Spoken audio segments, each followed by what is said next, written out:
Hello, everyone. Thank you for coming to our October online lecture event. We are the Center for Climate Science and Engineering at the University of Toronto. We try to host monthly guest lectures. My name is Mohammed Jolier. I am the CSE manager. Today, we are pleased to feature Dr. Sihan Lee from RWDI. Before we get there, I'd like to go through the land acknowledgement. We wish to acknowledge this land on which the University of Toronto operates. For thousands of years, it has been the traditional land of the Huron-Wendat, the Seneca, and the Mississaugas of the Credit. Today, this meeting place is still home to many Indigenous people from across the Turtle Island, and we are grateful to have the opportunity to work on this land. For those who haven't attended our guest lecture events before, the CSE is a research and education center within the Civil and Mineral Engineering Department at the University of Toronto, and it was established in 2019. The CSE consists of a diverse and multidisciplinary team of faculty members who collaborate on interdisciplinary research at the intersection of climate science and engineering. Our center's director is Oyamar Jan, and she focuses on structural analysis. Daniel focuses on life cycle assessment. Ahmed Ibrahim works on hydrologic variability and processes. Karen Smith focuses on atmospheric science. Mohammed Bashir focuses on hydrology and water resource systems. Paul Kushner looks at climate dynamics. Sam Markov from the University of California, Merced focuses on sustainability and resilience. And then me, the CSE manager. So one of the primary initiatives undertaken by the CSE focuses on providing education in climate science and engineering. We have developed and launched 2 graduate level courses at the University of Toronto. Additionally, we have created 8 online learning modules that are now accessible for use higher education institutions in Ontario. We also design and run 2 courses through the University of Toronto's Deep Summer Academy for high school students. Furthermore, our faculty members are engaged in collaborative research projects at the intersection of climate science and engineering. Also, our team organizes outreach activities just like this one, where we invite public or university community to give a presentation on topics that are aligned with the mandate and vision we have at the center. Now, I'd like to introduce today's guest lecture speaker. Dr. Sihan Lee earned his PhD in Civil and Environmental Engineering from the University of Western Ontario. Dr. Lee has over 15 years of experience in wind engineering for tall buildings and large span structures, as well as in risk and reliability assessment, climate adaptation, and resilience. His work has contributed to updates in several international building codes and standards. He is a registered professional engineer in Ontario, an Envision sustainability professional, and holds a risk management associate designation with RIMS. In 2015, he received Casimir Gizovsky Medal from the Canadian Society for Civil Engineering. Dr. Lee chairs the American Society of Civil Engineering ASCE Committee on Adaptation to a Changing Climate, co-chairs the ASC 728 Future Condition Wind Task Committee, and leads the ASC CACC Risk Communication Task Committee. He is also involved in several codes and standards committees, including ASC 7 and the National Building Code of Canada. Dr. Lee contributes to strategy groups such as the ASC NOAA Task Force on Climate Resilience in Engineering Practice, technical groups like the ASC SEI Objective Resilience Committee, and serves on regional councils like Asian Civil Engineering Coordinating Council. He's going to give a presentation on engineering design in a future changing climate. Dr. Lee, welcome. We are very excited to learn more about your work. I am passing over to you now. The floor is yours. Okay, thanks, Mohammed. Let me share my screen. Sure.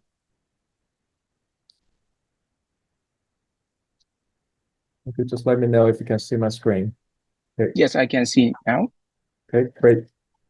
Firstly, I would like to thank the invitation from Mohammed and Dr. Macon and the Center for Climate Science and Engineering to contribute to this lecture series. And my today's topic is engineering design in a future changing climate. And the contents presented in this lecture are collective knowledge from the past experiences and research perspectives that I've gained from workshops and communications with fellow scientists, colleagues. But I have to put a disclaimer before I present it. The contents, and although some of the contents has been used as basis to updated national building codes, the perspectives in these lectures are not necessarily representing any of those affiliations committees that I'm associated with.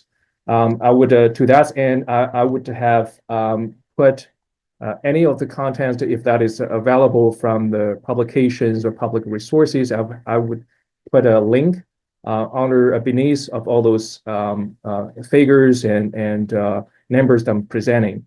If it is not have a directly public links, that's my own perspectives on that. So let's start of today's presentation. I would like to share some perspectives on this topic from the 4 perspectives. Firstly, I will review the challenge of engineering design in a changing climate, and then move to how we can adapt it to a forward-looking design philosophy. And then based on that knowledge, we have proposed updating the National Building Code of Canada for climate adaptation and resilience, in particular for wind design and the ground snow design. And go beyond that, I would like to share some perspective on can we do better to do a forward-looking performance-based design, performance-based and climate resilient design. So let's first, I would like to first give a little bit high-level layouts in terms of what is the importance of adaptation. Because when the topic dealing with the climate change, there are generally just 2 ways to deal with it. One is mitigation, another one is adaptation. And in most cases, there has been many suggestions, strategies suggest that mitigation should go hands in hands with adaptation. And that's exactly true when you're looking at many national level adaptation planning. For example, take Canada example. The latest one updated just in September, the National Adaptation Strategy approach and priorities gave 5 layers of priorities, how we can achieve from immediate action plans to a longer term vision. And the update of National Building Code is basically targeting our 2050 goals or even beyond. But we have a couple of layers to getting there. But besides of these strategies, and there is also 4 guiding principles. These guiding principles, as you can see, is represented by 4 symbols. The first one is representing equitable and justice and proactive and avoid any maladaptation. So with all these high-level national adaptation strategies and many provincial many provinces has developed their own adaptation planning, including Ontario. Now, with many items that has been identified by Ontario Environmental Plan, one of the area is addressing the climate change, including how the assessment about how Ontario's climate has been changing and will be continuing to change, and how many losses that has been incurred due to severe weather events in the past. Now, all that being said, each municipalities and cities like Toronto and York region, they have their own adaptation planning or resilience strategy. And just take Toronto as examples. As you can see, there's many priorities, matrices consist of this strategy, resilience strategy. And the climate and environment is almost taking more than 1/3 of the strategy. And that including rivery, green roof, green stand, climate change, risk, heat, flooding, sustainable energy, and asset management. So that basically adaptation is really touch every components of civil structures that engineers are dealing with. But from a national level down to a city or municipality level, with these strategies, and for engineers, we still have to adapt project by project. So that's basically saying we still have to dealing with a single structure or infrastructure one at a time. And that's really bring to the first question I want to review is what are the challenge of engineering design in a changing climate? Can we still using the conventional engineering approach to dealing with the climate change impact? So if so not, is there any way that we should be adapting our design practices to address these climate change threats? Now, climate change is known as putting threats to structures and infrastructures. But let's first looking at the bases that many of our structures are designed for. And here I'm taking the NBCC as example. So NBCC 2020 providing climatic design variables. And so those are will be affected by climate change impact. There are basically 4 groups of climatic loads, including temperature, precipitation, snow, or wind. In this presentation, I would only focus on snow and wind in particular. And now we know there are variables that would be affected by climate change. Now, the first thing is how the things or how the conventional practices are not be fully applicable in a changing climate anymore. And now let's first review what we have been done in the past to quantify these design variables. This figure is given a very high-level illustrative way how we quantify design loads in the past.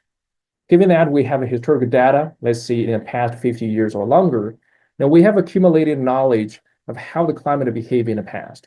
So we collect those data, we do analyses like extreme value analyses, and we're assuming this climate will be reoccurred in a similar way, statistically way, in the future when we're gonna have the structures and infrastructure being built. So we're projected that design variables to the future, and then assuming that our structure will be safe if we design based on best knowledge we gained in the past.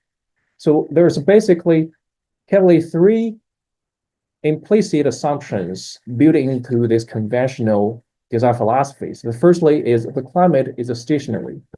When I'm talking about a stationary, I mean the characteristics of the climate, taking the wind climate example, the extreme wind speed in the past would occur statistically similar or comparable to the past will for the future. So that means your mean wind speed, your variation of your wind speed are not changing with the time in the future. And then secondly, we have assumed a uniform hazard, which means if you're looking at the National Building Code, either for wind or for snow, it is using a 50-year return period. So that 50-year return period is applied everywhere across our country. So that is a uniform hazard approach. The third design philosophy that has been implicitly built into our design practices is for any building we have assumed that the design life is 50 years. And that is a fundamental assumption that we have been used to evaluate the structural reliability. So with these 3 assumptions, so what's going to change if we move to, so what is the potential issues if we still use these conventional assumptions? Now, the first thing I'd like to review is this so-called uniform hazard. So we have been using 50-year return period for a long time. And that 50-year return period does not change with locations, but our climate, again, taking the extreme wind speed as an example, is actually varying by geographic locations. The left plot you're seeing is a study using the historical observations, ground historical observation for extreme wind speed across Canada. And when you plot the coefficient of variation, which is the ratio of the standard deviation to the mean of the extreme wind speed, across the country, you can see there's a large variations. It is not uniform across Canada at all. But that means, so the variation, if you translate this variation to a reliability analysis, which is shown on the right plots, and you can see our target reliability for the basic design is somewhere here. So that is our reliability target is equal to 3.0. Now, but if we consider the large variations of the wind climates across Canada, the range you would expect is between around 2.5 to around 3.5. So there's not a small variation. And so that basically means if we're trying to reach the same safety of the structure measured in terms of reliability index, at least we should consider to improve the design philosophies, move away from uniform hazards to a better approach. Now, the second thing is about, the second thing is about stationary or non-stationary. Now, the stationary assumptions has been built into the design practices for many years, but is there any evidence that we can show that the climate is actually non-stationary? Now, the first assessment intuitively that can be done is to get some historical data. And that is the true evidence we have measured in the past that has a high confidence that we can believe it is true. Now, some studies we have been done in the past is we have taken the historical extreme wind speed from 20 major cities across Canada. And of course, we have done engineering standardization, screening, filtering out erroneous data, etc. And after that engineered data, and we have done a trend analysis to understand whether there's a significant trend that has been shown in the historical data. And you can see all those linear lines, if it has a downward slope, it means it might have a decreasing trend. If it is upward slope, it would mean it will have an increasing trend. But that doesn't mean this trend would be statistically significant. We have a value as p equal to something. If that p value less than 0.05, so that basically means it's 5% of statistical significance. And that means the trend is a statistically significant. It means the trend detected it, perhaps not going to be rejected, and it might be real.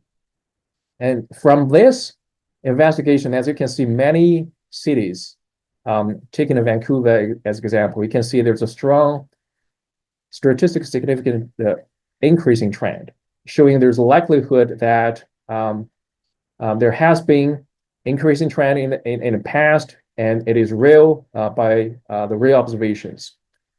But that trend is still just representing what we have observed in the past. It may not indicating the trends will continue in the future. So the second evidence we have been down is taking the future projections from the climate modeling under a RCP 8.5, and I will come back to see why. Come back to this point why we're using RCP 8.5. But stay on this page first at this moment. Now we have seen the similar trends. As for the top panels, what you see are two plots. The left one representing the average trend that has been detected from the climate modeling projections. The red panel representing the variation of the detected trends from many simulations. And these detected trends are not only coming from a single simulation, it's from at least 15 or I think it's 15 simulation future projections. Each of them have 115 years of the simulated years. So as you can see, many regions, if it is a positive value, and those values are representing slope in terms of meter per second per year, the trends, the wind speed might change. So you can see is warmer color representing increasing trends. In many areas that has been identified from the historical observations has been confirmed by the future climate projections. The downwards, there's a 2+ at the bottom panel. That's representing the ground snow trends. For many areas, we have been seeing that decreasing trends, but for northern regions, we have seen increasing trends. So both the historical, at least for some cities, and the future climate projections indicate the climate is not actually stationary. And it has been showing non-stationary trends, at these two plots as an example to show there is a clear linear trends, at least for these two stations that I have picked, showing there's a linear increasing trends for some of the climate variables. And then the question is, now we have seen non-stationary trends in the future, and how we can quantify that. Is that really caused by climate change, or is that caused by some measurement erroneous? Now, the first thing again, we have to borrow the historical climate data to understand how far our planet has been warming so far. Now, I have borrowed the recent data from the ERA 5 observations, collecting the data from 1980 to up to now. And you can see this relative global mean surface temperature rising has been changed from about 0.75 to now about more than 1.5. Of course, you might have seen many news, and even our target now for mitigation is trying to control the temperature is below 1.5, and it's because its measure is a little bit different. And this measure is really just by monthly average or 12 months or year average. But the measure could be also like a 10-year or 20-year average. If you're taking that, we're still not getting there yet. But no matter what measurement you would use, and there's a fact that the mean sea surface temperature, so the mean surface temperature of the globe that has been rising, and one of the projections that we have obtained from Environment Canada that had been showing that by roughly about 2080, there will be roughly reached to a 3-degree warming level relatively to the warming level that between 1986 and 2016. And that is the recommendation that Environment Canada has been given to see that for Canada to do a proper mitigation to assess the climate risk in the future, then we would be using RCP 8.5 and targeting, at least for this cycle of the code, targeting a 3-degree around 1980 or 1975. So all that things being said, okay, so we have a future warming level, and we know things going to change. But what if we don't change it? What if we're still using the conventional design values, our design loads? What if we still design the structures and infrastructure exactly the same way as what we did in the past? Now, we have done a study that's showing what is the potential consequences if we're still doing so. So basically, without a proper mitigation, what is the probability of the structure failure if we continue using the past practices and design loads? And this plot is showing, if you see this solid line, that's representing our target in terms of reliability index of 3.0, or the total probability of failure during a 50-year design working life. If we do nothing and just taking the exactly same design loads for our structures and infrastructures, and the failure, the total probability of failure would continue increasing. And by the end, to the end of the original design service life of 50 years, now the failure probability can almost 3 or 4 times, depending on the significance of your climate change. So that basically means the probability of failure is going to drastically change if you don't do any proper adaptation. And that would basically move to the next topic. The first topic is basically identified. We got a problem. We can't using the conventional practices, and the global warming has been realized, and it will continue to change. The next step is, what is the proper way to adapt to it, to adapt our design practices, our design values towards a forward-looking design philosophy. Now, there has been many studies under the envelope of so-called climate resilient buildings and co-public infrastructure initiatives. And these initiatives has been conducted between 2016 and 2021. And it has a primary 2 key areas. One is how we can transfer the uniform hazard approach to a uniform risk approach. And the second is how we can transfer the methodology dealing with stationary climate to a non-stationary climate, and to change the design loads accordingly. And there's a still ongoing climate resilient building environment initiative, which part of that is to understand, given the change of the phase 1 study, what is initial cost impact to the proposed change to the National Building Code. Let me first review what we have been done to change the uniform hazard approach to a uniform risk approach. Now, the uniform hazard approach, as I had just mentioned, we have been using the 50-year return period for many years. And the left plot is showing there's a large variations of the reliability indices across the country. Now, the easy path to do that is we integrate that variability into what we so-called automated design values.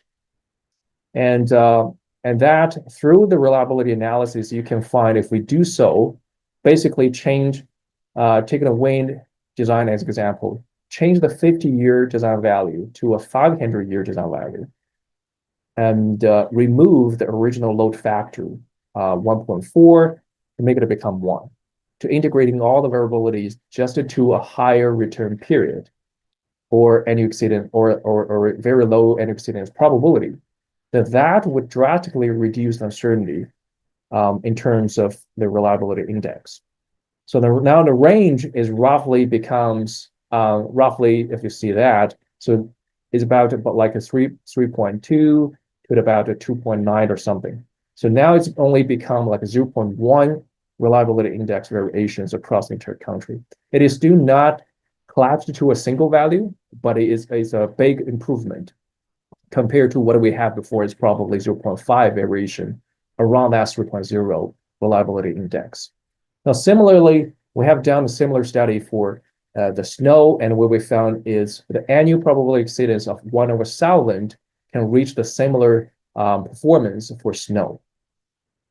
And there might be some questions to see, okay, so you have changed your hazard level from 50-year return period to an annual exceedance probability. Basically, that is still an inverse of return period, but it's not directly targeting the risk, which the other part of the functions is capacity.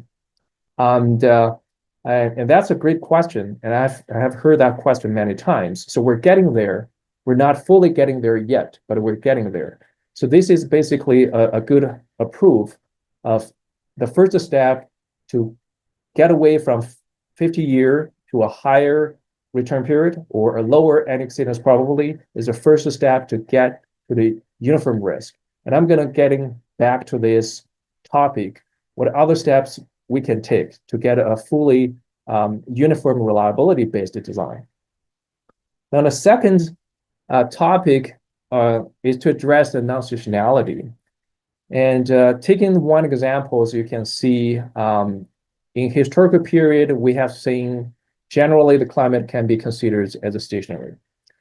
But with a gradual impact of greenhouse gas into the atmosphere, and that has cascading impacts to a lot of environmental variables, including wind speed, snow, precipitation, etc. Many of the variables now become more and more, is not really time dependent, but it's actually depending on the global warming level, but the global warming level is attached to the greenhouse gas emission. And for engineers, we're more getting used to understand a time change. So the non-stationarity is really can be covariated with time or with a key climate-driven variables like temperature or even greenhouse gas. But for engineering design, we're probably easier to handle it if we attach it to the time, because we have a design life to need to deal with. This non-stationarity problem basically challenges several aspects, as what I had just mentioned. Now we have to deal with how the future looks like. We're not only dealing with the historical data, we have to involve the climate projection. Then we need to understand the service life in the future, because in the past we don't care about that variables very much, because whenever things are stationary, it doesn't change with the time anyway. But now it changes with the time, and the time becomes a matter. When you want your structure designed and when you want it demolished, what is the period you want to use for your structural reliability assessment or resilience assessment? That becomes a matter. That becomes an explicit variable to consider.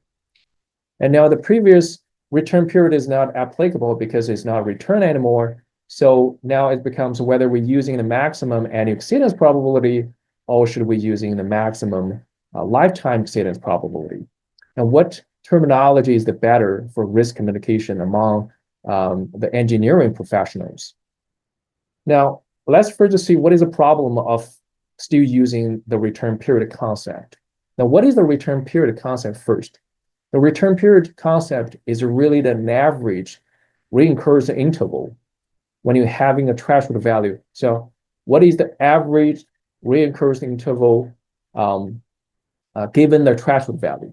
Here's just one example I grabbed for our searcher data.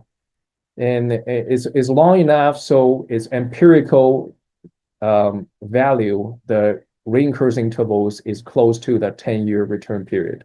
Now, if we're setting up a threshold, and you can see the interval that go beyond this 10-year return period level could vary from 4 years to 34 years. So that's not exactly if you have the first event occurred, then you would wait another 10 years until it occurred again.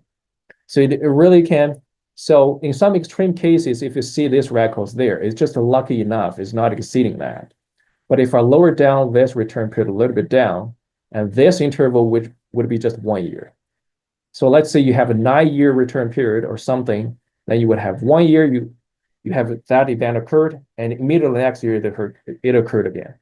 So it has generated a lot of confusions for general public to understand the return period, and has been spending a lot of time to explain what return period means. And in the changing climate, this concept becomes even more problematic. Taking the same examples that I have shown in the previous slide, and you can see for this historical period, if I have like a 50-year return period, you can see there's one record exceeding that. And that matches that concept definition perfectly. I have only one event exceeding within the 50-year. So that's so-called 50-year recursive interval or 50-year storm, whatever way you want to name it. But if you have changing climate, you can see after a certain period, you would see this 50-year return period continually exceeding. It would not return anymore. So that concept becomes problematic. You would see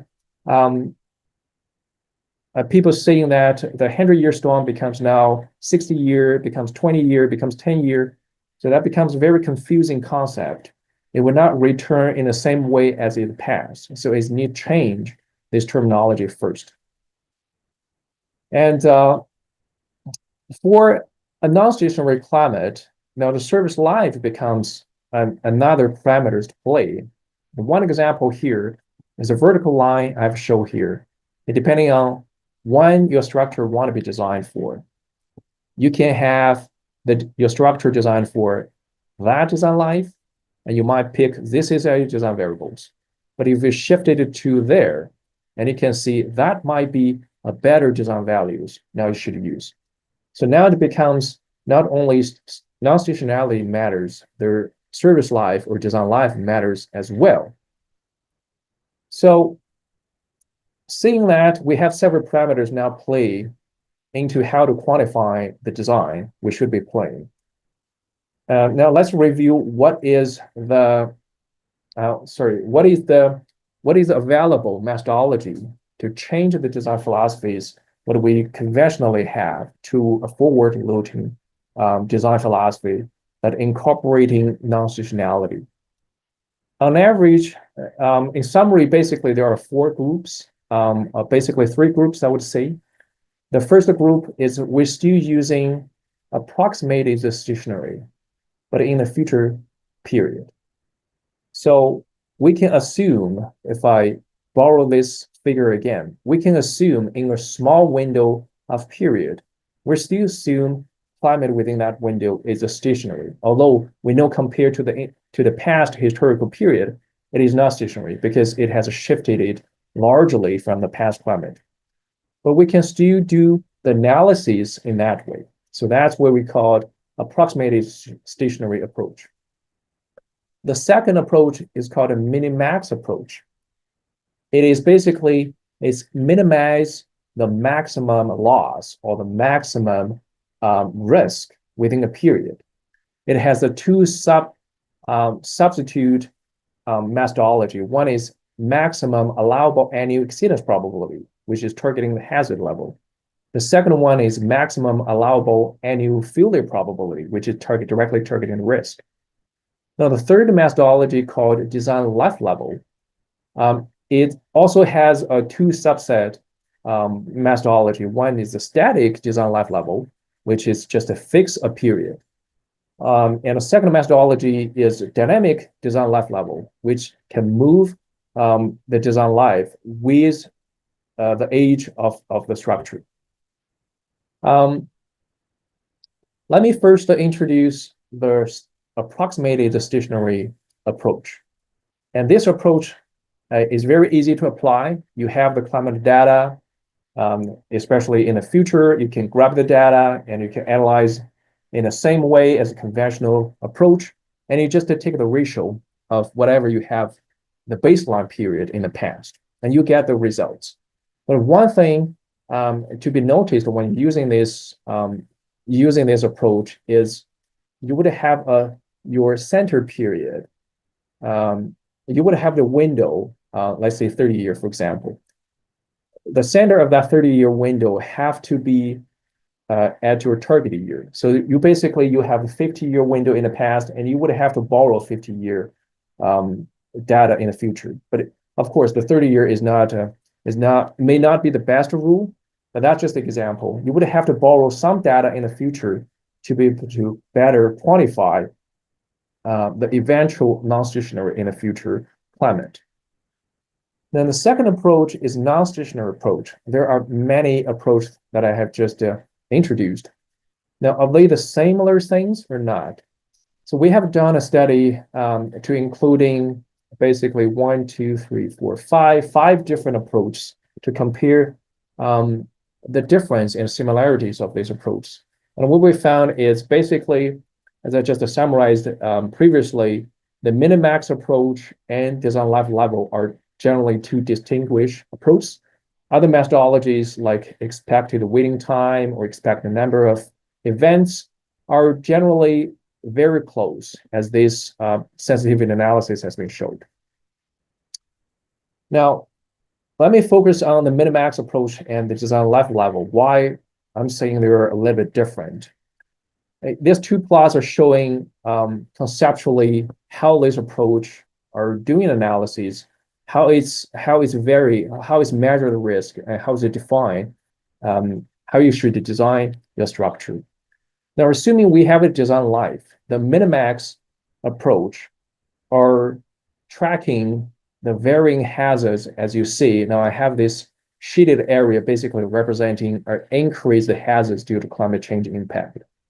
Now the minimax approach is really within the defined service life, is trying to track the maximum hazard level, or when you give or target, which is representing by this blue line, when you're giving a target hazard level you're trying to do, and it will minimizing that to find or design variable to use so that it's satisfied and it minimize the maximum potential losses or the risk within a certain period.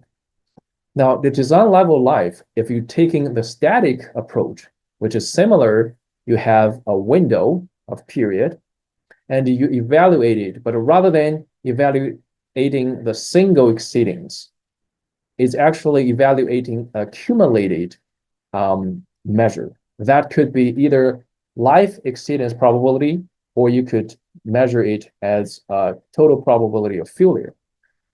So the difference between these two is the minimax are targeting a single hazard level, which is like any exceedance probability or any probability of failure. But the design life level is measuring or cumulative risk, can be measured by life exceedance probability or total probability of failure. And one advantage of the design life level is it can be dynamic, which means if you have your building built today and you want to reevaluate the reliability of that structure after 10 or 20 years, now the design life level gives you an opportunity to go with the age of the building. So now your window changed. You still have like a 50-year window to measure the reliability index at that time when you're evaluating it.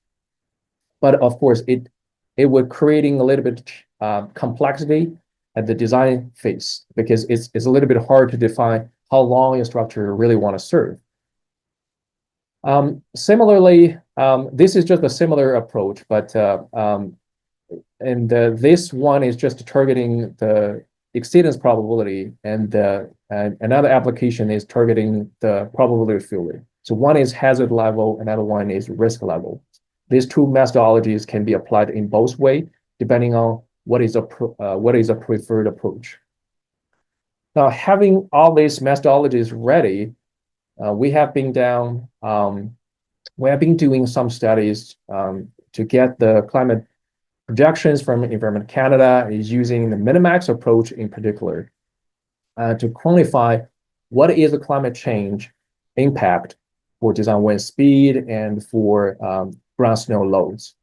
And these plots, we have developed the climate change factors for a variety of antecedent probabilities for design wind speed and also for ground snow loads. But that's, again, that is only a hazard level. So additional study has been done to evaluate if we adopt this hazard level, how about the reliability index? Have we reached an acceptable reliability index level? And this is basically a result showing that concept.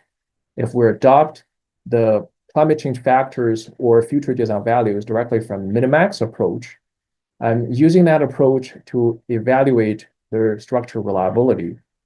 And what you see here, the solid straight line is our target. And all those dashed lines are the varying reliability index or probability of failure from the year zero, since the time you build, to the end of the original design service life. As you can see, at the right beginning, we have a little bit of conservatism built in for our structures, but to the end of the service, original design service life, now we're slightly exceeding the target value, but this value is very small. The target value is 3.0, and that is basically about close to 2.9. So it's very small variations. So generally, it is generally okay to adopt the Minimax approach. But however, if you want to using design life level, as with these two plots showing, you would have a little bit more conservatism built in at the beginning of your service life or design life, and a little bit better performance by the end of the service life, of course, with a little bit additional initial construction costs associated with that. And this is another validations if we do a load combination involved reliability analysis. And this one involved with wind load, dead load, live load, and or snow load and live load. So the similar concept, if we do nothing, what do you see? The original target, for example, taking that example, this curve was shifted to here. So that's basically 2 times or 3 times of increase of your risk. But if you do it properly to mitigate that risk using the climate change factor incorporated design values, now that risk would drop down to its original risk tolerant level as what the design code required. And so far, we have approximated a stationary approach and non-stationary approach, and there are other studies that has been done using the regional averaged and approximated stationality, but into a reliability analysis. And that has to show a similar performance in terms of a regional reliability requirement. What do you need to do to keep the same reliability by having a climate change factors, but at a regional level. So that being said, now we have 3 set of methodology has been investigated. Now we have 3 sets of results is ready to gain a consensus and ready to propose our code change. Now, all those analyses above are dealing with either design wind speed or reliability analysis for wind speed and snow. But other than the basic ground snow loads, and the snow loads are actually, we're not designing just for ground snow loads. We're designing snow loads on the rooftop. And the current or the old version of the National Building Code actually have some spaces to improve how they quantify the snow loads. And this work has been led by many of my colleagues at RWDI using our software called FAE model incorporated with the climate together to better quantify what is the better way to quantify the roof snow loads. And what we have been found, or what they have been found, or what I've learned from them is the wind exposure factor, basically currently in the National Building Code, and including the basic snow load factors, can be a functions of temperature and wind speed. And that result, your peak drift snow loads are the functions of temperature and wind speed. So having that observations, now we have been proposed a formula to revise the current practices in the National Building Code of Canada to incorporating those two variables to better quantify the roof snow loads. Having all this available observation that started together, now we're putting up together a proposed change to the building codes.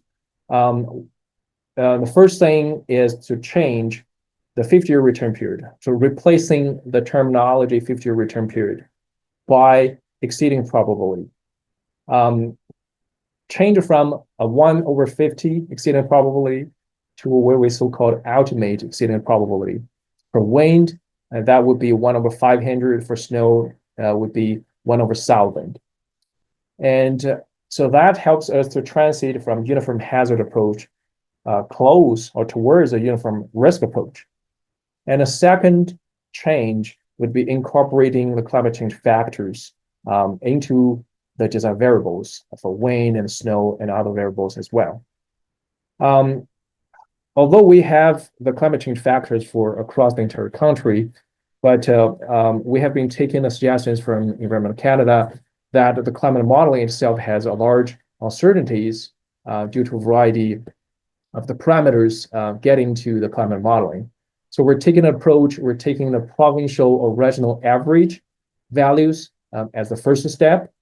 And as I just mentioned, we have 3 sets of methodology, results from the 3 sets of methodology: approximated stationarity approach, non-stationary approach, and a reliability based on regional averaged stationary approach. So with these 3 sets of results, and we have been combined this data together to make a consensus climate change factors. And finally, we propose those factors into the building code.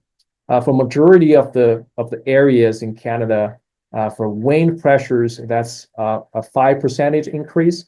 There are several areas like Ontario, Atlantic, and BC west of certain latitude. We have been proposing a 10% increase of the basic wind pressures. Accordingly, because we transited from uniform hazard approach to a uniform risk approach, now the load combination factors would accordingly adjusted. Now for wind in particular, we don't have that 1.4. We used to have 1.4 load factors. Now we don't have that factor anymore. And for serviceability or load combination for wind related factors, it has also been reevaluated or adjusted accordingly. Now, here's a general illustration how it looks like for the wind speed maps or for the design wind pressure map and ground snow load map looks like after it's incorporating the climate change factors. Now, getting to beyond the code, proposed code change, as I just mentioned, although we're trying to targeting a uniform risk approach, we're still not reaching the same uniform reliability indices across the country.